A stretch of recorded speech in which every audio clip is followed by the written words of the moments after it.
안녕하세요. 참았던 이야기들입니다. 구독과 좋아요 부탁드려요. 여러분, 오늘 들려드릴 이야기는 제가 결혼 초기에 겪었던 평생 잊을 수 없는 경험담입니다. 사랑하는 사람을 지켜주고 싶은 마음. 그건 정말 본능이죠.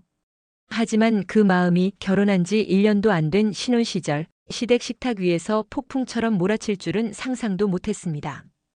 결혼 전에는 누구나 그래요. 우리는 다를 거야. 사랑만 있으면 뭐든 극복할 수 있어라고 생각하죠. 저 역시 그랬습니다. 남편과 함께라면 어떤 어려움도 이겨낼 수 있을 거라고 믿었어요. 하지만 현실은 참 잔인하더라고요. 오늘은 제가 직접 겪었던 시댁에서 터진 첫 전쟁 이야기와 그 후의 변화까지 모든 것을 솔직하게 들려드릴게요. 결혼한 지 10개월쯤 됐을 때였어요.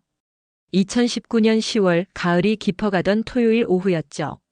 남편의 직장이 시댁 근처에 있어서 우리는 매주 주말이면 의례적으로 시댁에 들렀습니다.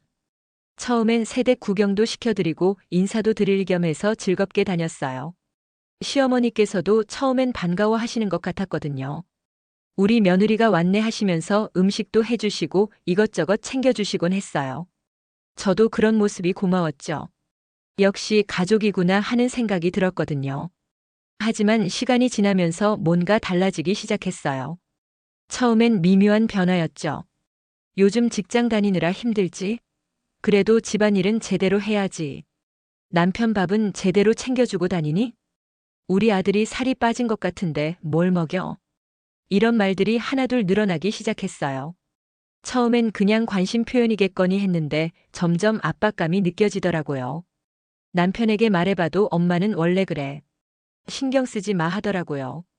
하지만 매주 그런 말을 들으니 마음이 무거워졌어요. 그날도 평소처럼 웃으며 시댁 대문 앞에 섰죠.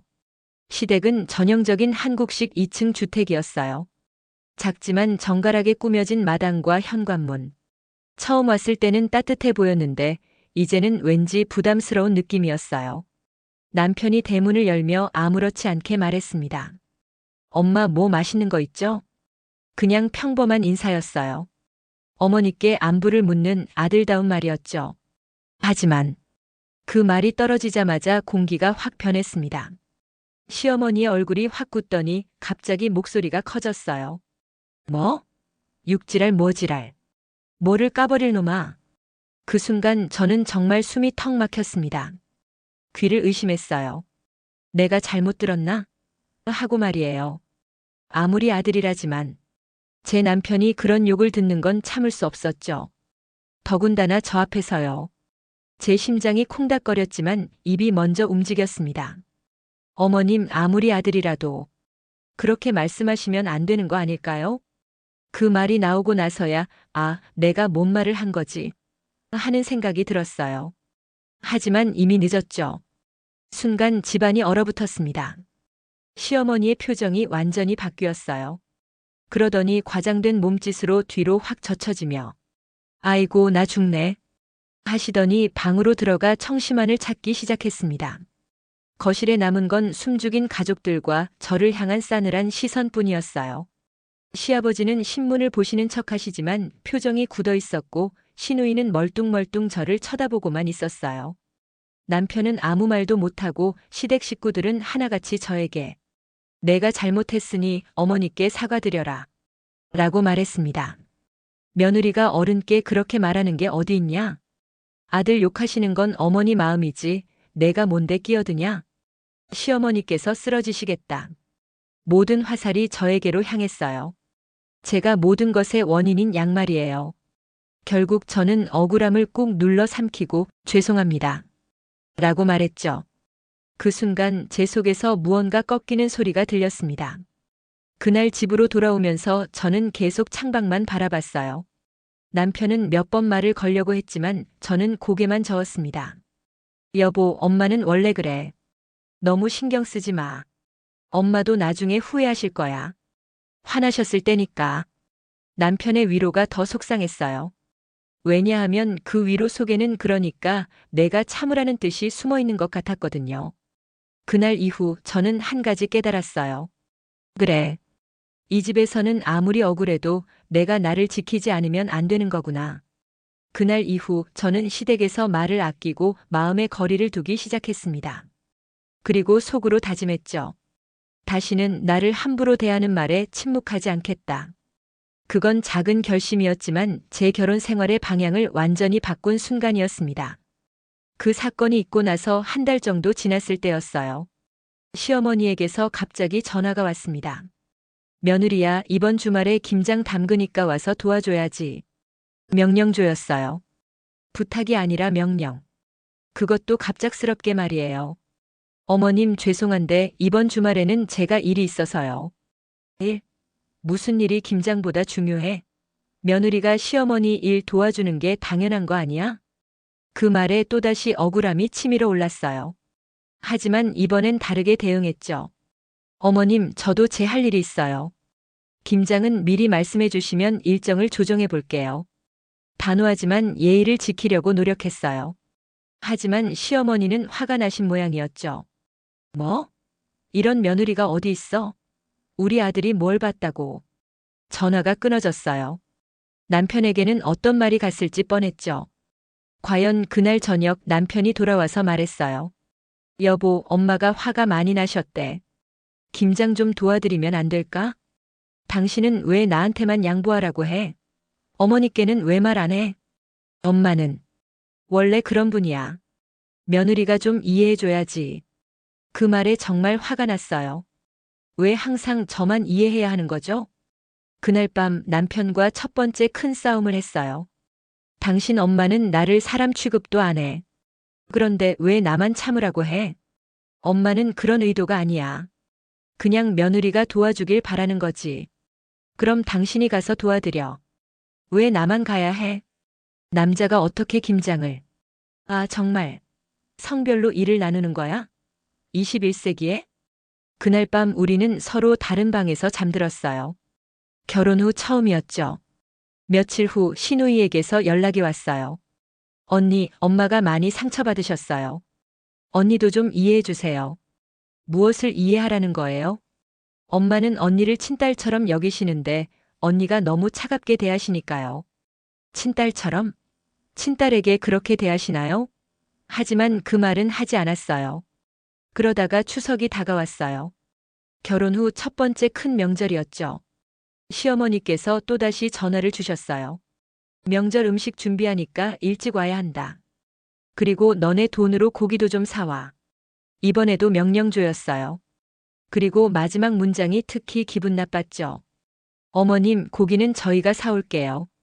하지만 명절 준비는 시누이도 함께 해야 하는 거 아닌가요? 시누이는 시집간 몸이야. 며느리가 해야지. 이상했어요. 시누이는 아직 미혼이었거든요. 결국 그 추석 저 혼자서 거의 모든 일을 했어요.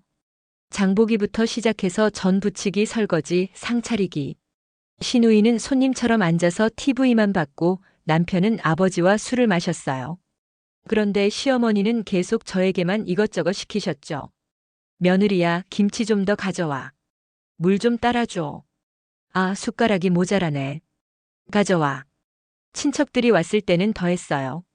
우리 며느리 참 잘해요. 손도 빠르고. 칭찬 같지만 전혀 기분이 좋지 않았어요. 마치 제가 일하는 사람인 양 소개하시는 것 같았거든요. 그 추석이 끝나고 처가에 갔을 때였어요. 완전히 다른 대접을 받았죠. 사위가 왔네. 뭐 드실래요? 피곤하실 텐데 좀 쉬어요. 우리 딸 시댁 다녀오느라 힘들었지? 어머니는 남편을 정말 귀한 손님처럼 대해주셨어요. 남편이 설거지를 도우려고 하면 아이고, 사위가 무슨 설거지를 하시면서 말리기까지 하셨죠. 집으로 돌아오는 길에 남편이 말했어요. 장모님이 정말 잘해주시네. 당연하죠. 사위잖아요. 그런데 우리 엄마는 왜 너한테만. 그 말을 하다가 남편이 멈췄어요. 뭔가 깨달은 표정이었죠. 미안해. 내가 좀 더 신경 써야겠다. 그때 처음으로 남편이 제 마음을 이해하는 것 같았어요. 그 이후로 남편이 조금씩 변하기 시작했어요. 시댁에서 시어머니가 저에게 무리한 요구를 하시면 남편이 먼저 나서서 도왔어요. 엄마, 제가 할게요. 아내가 피곤해하니까 일찍 들어가겠어요. 작은 변화였지만 저에게는 큰 의미였어요. 결혼 1년 2개월째 임신 소식을 알게 됐어요. 너무 기뻤죠. 남편도 저도요. 시댁에 소식을 전했을 때 시어머니도 기뻐하시는 것 같았어요. 아이고, 우리 손자가 생기는구나. 하지만 그 기쁨도 잠시였어요. 임신 소식이 알려지자마자 시어머니의 간섭이 시작됐어요. 임신했으니까 이제 직장 그만둬야지. 임신 중에는 이것도 못 먹고 저것도 못 먹어. 매주 와서 몸무게 재고 뭘 먹었는지 확인해야겠다. 제가 의사도 아니신데 마치 전문가처럼 이것저것 지시하셨어요. 가장 큰 갈등은 직장 문제였어요. 임신했는데 직장을 왜 다녀? 애한테 좋지 않아. 어머님, 요즘은 임신해도 직장 다니는 게 보통이에요. 보통이 뭐야? 우리 집 며느리는 집에서 애만 키우면 돼. 저도 제 일 있어요. 일? 시집 와서 무슨 일이야? 애 낳고 키우는 게 일이지. 이 문제로 또다시 큰 싸움이 벌어졌어요. 그런데 그때 시어머니가 한 말이 정말 충격적이었어요. 우리 아들 월급으로도 충분히 살 수 있는데 왜 굳이 밖에서 일하려고 해? 혹시 우리 아들을 믿지 못하는 거야? 그런 게 아니에요. 저도 제가 하고 싶은 일이 있어요. 하고 싶은 일? 며느리가 하고 싶은 게 뭐가 있어? 시집 왔으면 집안일이나 제대로 해. 그 순간 정말 화가 머리끝까지 올랐어요. 어머님, 저도 사람이에요. 꿈도 있고 하고 싶은 일도 있어요. 뭐? 내가 지금 나한테 소리쳐? 임신했다고 버릇이 없어졌네. 소리친 게 아니에요. 제 의견을 말한 거예요. 의견? 며느리가 시어머니한테 무슨 의견을 말해? 정말 버르장머리가 없어. 그러더니 시어머니가 또다시 가슴을 움켜쥐시며 아이고 심장이. 우리 아들아, 내 마누라가 나를 죽이려고 해. 하시는 거예요. 하지만 이번에는 남편의 반응이 달랐어요. 엄마, 아내가 잘못한 게 아니에요. 아내도 자신의 생각이 있는 거죠. 뭐? 내가 지금 마누라 편을 들어? 편을 드는 게 아니라 아내의 의견도 존중해야 한다는 거예요. 시어머니는 아들까지 자신을 반대한다고 생각하시는 모양이었어요. 아이고, 장가들더니 아들도 변했네. 이 집에서 나는 죽어야겠다. 그날 집에 돌아와서 남편과 긴 대화를 나눴어요. 이대로는 안 될 것 같아.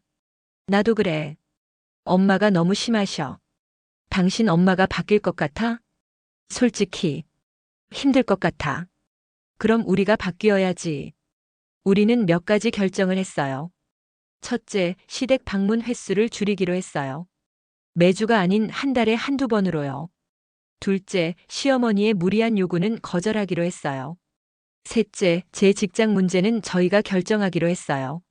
넷째, 남편이 더 적극적으로 저를 보호하기로 했어요. 하지만 실제로 실행하는 건 쉽지 않았어요. 시어머니께서는 계속 전화를 주셨고, 왜 안 오냐, 며느리 교육을 제대로 못 시켰다 같은 말씀을 하셨거든요. 남편도 처음엔 힘들어했어요. 어머니와 아내 사이에서 말이에요. 더 힘든 건 주변의 시선이었어요. 며느리가 너무 나간다. 요즘 젊은 애들은 버릇이 없어. 시어머니께 효도는 해야지. 이런 말들을 들으면 정말 우울했어요. 제가 정말 잘못하고 있는 건가 싶기도 하고요. 임신 10개월 드디어 아이가 태어났어요. 예쁜 딸이었죠. 시어머니도 손녀를 보시고는 정말 기뻐하셨어요. 아이고, 우리 손녀 참 예쁘네. 할머니를 닮았나? 잠시나마 평화로운 시간이었어요. 하지만 평화도 잠시 산후조리 문제로 또 갈등이 생겼어요. 며느리는 우리 집에서 산후조리 해야지. 내가 봐줄게. 하지만 저는 친정에서 산후조리를 받고 싶었어요. 편하기도 하고 친정 어머니가 저를 더 잘 챙겨주실 것 같았거든요. 친정에서 산후조리 받고 싶어요. 뭐? 우리 집 손녀인데 왜 친정에서? 시댁에서 받는 게 당연하지. 하지만 이번에는 남편이 확실하게 제 편을 들어줬어요. 엄마, 산후조리는 아내가 편한 곳에서 받는 게 좋을 것 같아요. 내가 또 마누라 편을 들어? 산모의 컨디션이 가장 중요하잖아요. 결국 저는 친정에서 산후조리를 받을 수 있었어요. 하지만 시어머니의 간섭은 계속됐어요. 육아 방식에 대해서 말이에요. 애를 왜 이렇게 키워? 내 방식대로 해야 해. 분유를 왜 먹여? 모유만 먹어야지. 기저귀도 천기저귀로 해야 해. 모든 것에 간섭하셨어요. 아이가 태어나고 6개월 정도 지났을 때 저는 더 이상 참을 수 없었어요. 시어머니의 간섭이 육아에까지 미치면서 스트레스가 극에 달했거든요. 남편과 정말 솔직한 대화를 나눴어요. 여보, 나 정말 힘들어. 이렇게는 못 살겠어. 뭘 어떻게 하면 될까? 확실하게 선을 그어야 할 것 같아. 어머니께도 당신에게도. 우리는 명확한 경계선을 정했어요. 육아 방식은 저희가 결정한다. 무단으로 우리 집에 오시면 안 된다. 아이를 데리고 시댁에 가는 것도 저희가 결정한다. 제 직장이나 개인적인 일에 간섭하지 않는다. 이런 내용을 시어머니께 말씀드리는 건 정말 어려웠어요. 하지만 꼭 필요한 일이었죠. 어머님, 앞으로는 미리 연락하고 오셨으면 좋겠어요. 뭐? 우리 집 손녀 보러 오는데 왜 연락을 해야 해? 저희도 저희 생활이 있어서요. 정말 요즘 며느리들은 시어머니를 뭘로 보는 거야? 힘든 과정이었지만 결국 어느 정도 합의를 봤어요. 경계선을 설정한 이후 몇 개월간은 비교적 평온했어요. 시어머니께서도 예전만큼 자주 연락하지 않으셨고 방문도 미리 연락을 주셨죠. 이제 좀 나아질 수 있을까? 하는 희망이 생겼어요. 아이도 점점 예뻐지고 남편과 저도 육아에 적응해 가면서 나름의 리듬을 찾아가고 있었거든요. 그런데 그 평화도 잠시 시누이가 결혼한다는 소식이 들려왔어요. 언니, 저 결혼해요. 시누이는 정말 좋은 사람을 만났다며 들떠 있었죠. 저도 진심으로 축하해줬어요. 하지만 문제는 결혼 준비 과정이었습니다. 시어머니께서 갑자기 저에게 연락을 주셨어요. 며느리야, 우리 딸 결혼 준비 좀 도와줘야지. 너도 결혼해봤으니까 경험이 있잖아. 네, 뭘 도와드릴까요?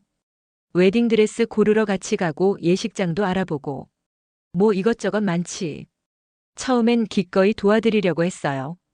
가족이니까요. 하지만 점점 제가 해야 할 일이 늘어났어요. 며느리가 신랑 측 예단도 알아봐야지. 하객 관리도 내가 해. 결혼식 당일에도 내가 챙겨야 할 게 많아.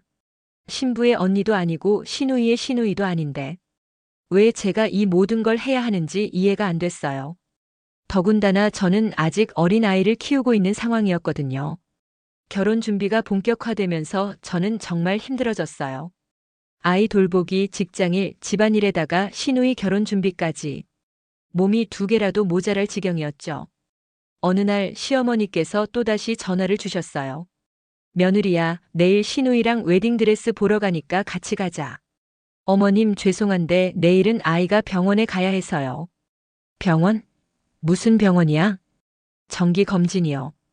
그런 건 미뤄도 되잖아. 결혼 준비가 더 중요하지. 그 말에 정말 화가 났어요. 내 아이의 건강 검진보다 시누이 웨딩드레스가 더 중요하다고요? 어머님, 아이 건강이 제일 중요해요. 아이야 언제든 병원 갈 수 있지만 웨딩드레스는 예약이 되어 있단 말이야. 그럼 시누이랑 둘이서 가세요. 뭐? 내가 안 가면 누가 의견을 말해줘? 저는 시누이의 친구도 아니고 패션 전문가도 아닌데. 왜 제 의견이 그렇게 중요한 건지 모르겠었어요. 더 기가 막힌 건 시누이의 태도였어요.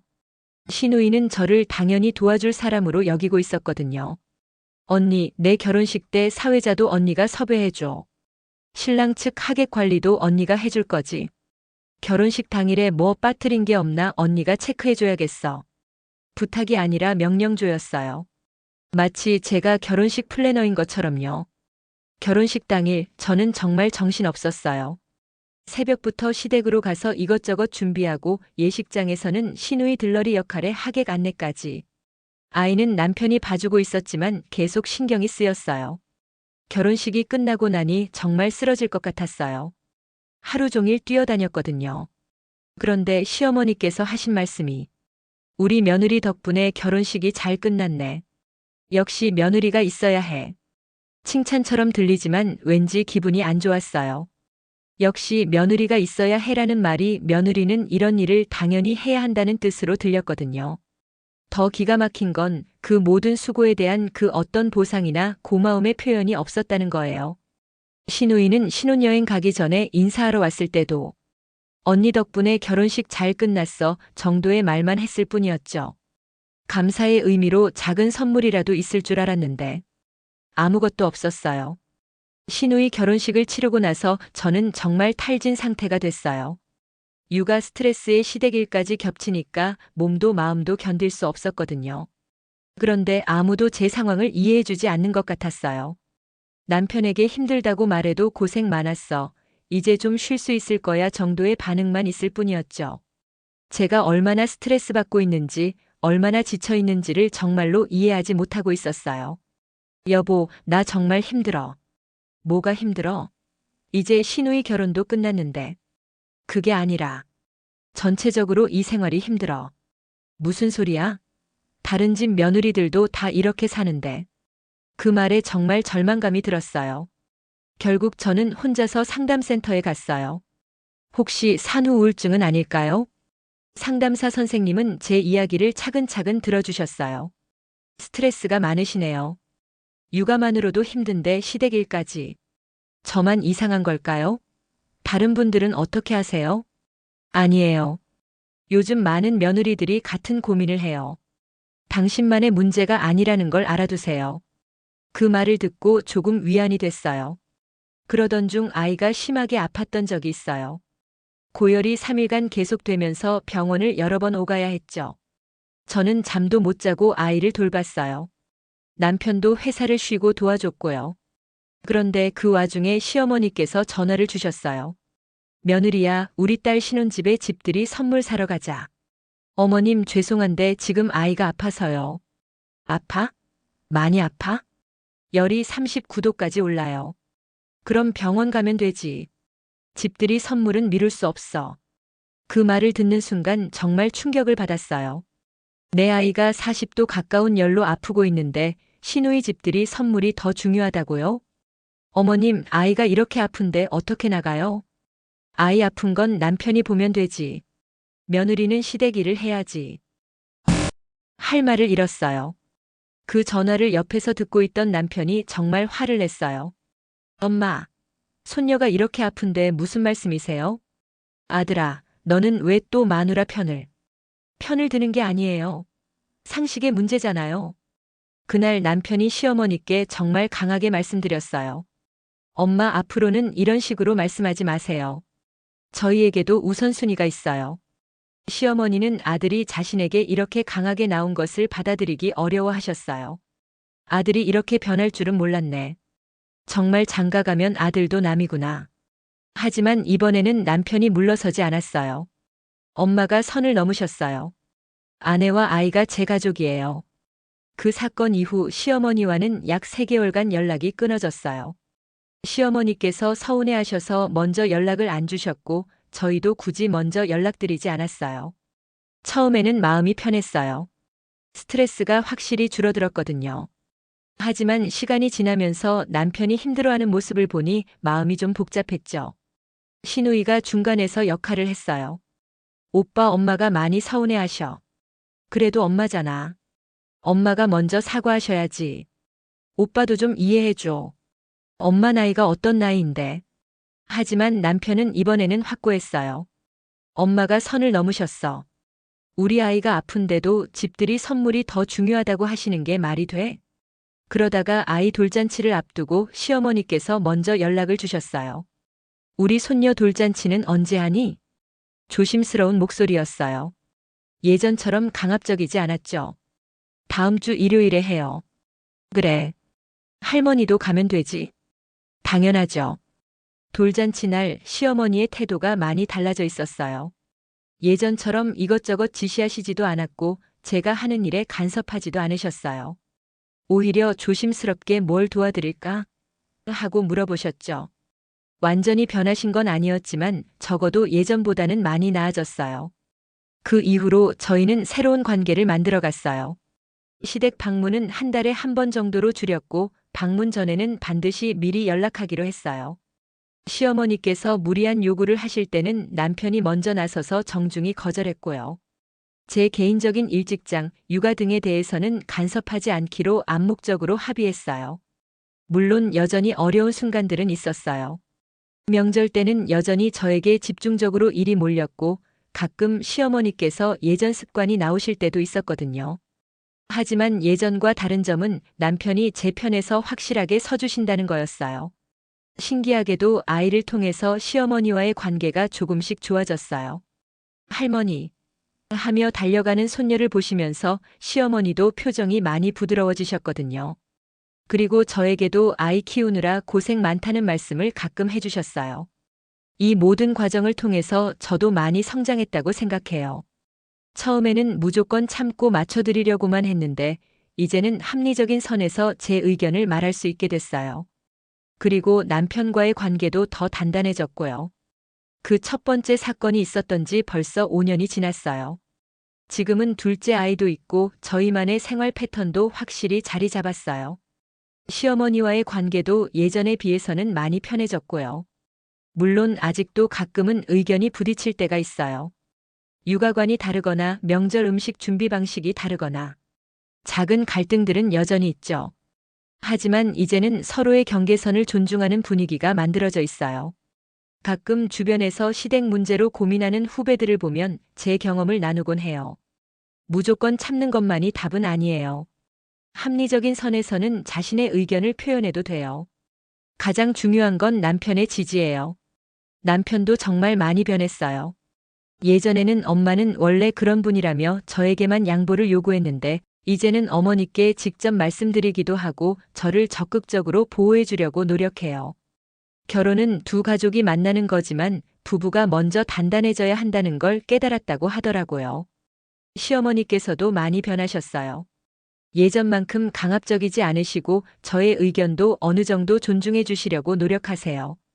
완전히 변하신 건 아니지만 적어도 기본적인 예의는 지켜주시는 수준까지는 왔어요. 긴 이야기 끝까지 읽어주셔서 정말 고맙습니다. 제가 이 이야기를 들려드린 이유는 혹시라도 저와 비슷한 상황에 있는 분들에게 작은 용기와 희망을 드리고 싶어서예요. 결혼 생활이 인내와 양보의 연속이라는 건 맞아요. 하지만 그 인내와 양보가 한쪽에만 강요되어서는 안 된다고 생각해요. 건강한 가족 관계는 서로에 대한 존중과 배려에서 시작되거든요. 시댁에서 어떤 말을 듣든 당신은 존중받을 가치가 있는 소중한 사람이에요. 며느리라는 이유로 또는 집안의 평화를 위해서라는 이유로 자신을 지나치게 낮춰서는 안 됩니다. 제 경험으로 봤을 때 사람은 변할 수 있어요. 완전히 변하지는 않더라도 적어도 서로 존중하는 관계는 만들어갈 수 있습니다. 하지만 그 변화를 이끌어내기 위해서는 용기가 필요해요. 합리적인 선에서 자신의 의견을 표현할 용기 말이에요. 결국 가장 중요한 건 소통이라고 생각해요. 남편과의 소통, 시댁과의 소통. 어렵지만 포기하지 않고 계속 노력한다면 분명 길이 보일 거예요. 오늘 이 긴 이야기를 마지막까지 들어주신 여러분께 다시 한번 감사드려요. 혹시 비슷한 고민을 하고 계신 분이 있다면 혼자 끙끙 앓지 마시고 주변에 도움을 요청하세요. 가족 상담센터나 전문가의 도움을 받는 것도 좋은 방법이에요. 모든 분들이 행복하고 건강한 가족 관계를 만들어 가시길 진심으로 바랍니다. 감사합니다.